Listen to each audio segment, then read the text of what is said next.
మరి ఇటువంటి స్ఫూర్తి కేవలం రాజకీయ రంగమే కాదు, తను ఎంతో బాధ్యతగా వహించి ఈ స్థానానికి తీసుకొని వచ్చినటువంటి సినీ కన్నమ్మ తల్లిని కూడా ఈ రోజుకి కూడా రాజకీయాల్లో ఇంత బిజీగా ఉన్నా కానీ ఆ రంగాన్ని వదలకుండా నెంబర్ 1 పొజిషన్లో ఉండి తీసుకొని పోతున్నాడంటే ఆ మనిషి హృదయం ఎంత గట్టిదో, ఎంత స్ఫూర్తిదాయకమో ముఖ్యంగా మన యువకులు అందరం కూడా తెలుసుకొని ఆయనతో ముందుకు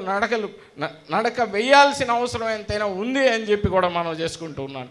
అందుకనే ఇవన్నీ కూడా గ్రహించి ఆయన ముఖ్యంగా ఆయన చేసేటటువంటి సమాజ సేవని గ్రహించి ఈరోజు భారతదేశ ప్రభుత్వమే పద్మభూషణ్ అవార్డు కూడా ఆయనకి ప్రదానం చేయటం నిజంగా మనం అందరం కూడా గర్వించదగ్గ విషయం అని చెప్పి మీ అందరికీ మనం చేసుకుంటూ త్వరలోనే ఆయనకి ఖచ్చితంగా ఇన్ని రంగాలని తన భుజస్కంధాలపై మోస్తున్నటువంటి వ్యక్తికి పద్మవిభూషణ్ అవార్డు కూడా రావాలా అని చెప్పి కూడా మనస్ఫూర్తిగా ఆ భగవంతుని కోరుకుంటూ ఉన్నాను. మరి ఇటువంటి పుట్టినరోజులు మరిన్ని పుట్టినరోజులు జరుపుకోవాలని బాలకృష్ణ గారికి మున్ముందు భవిష్యత్తులో ఒక మంచి స్థానంలోకి రావాలని, వచ్చిన తర్వాత మనందరినీ కూడా ఆయన నడిపించాలా అని చెప్పి కూడా మనస్ఫూర్తిగా కోరుకుంటూ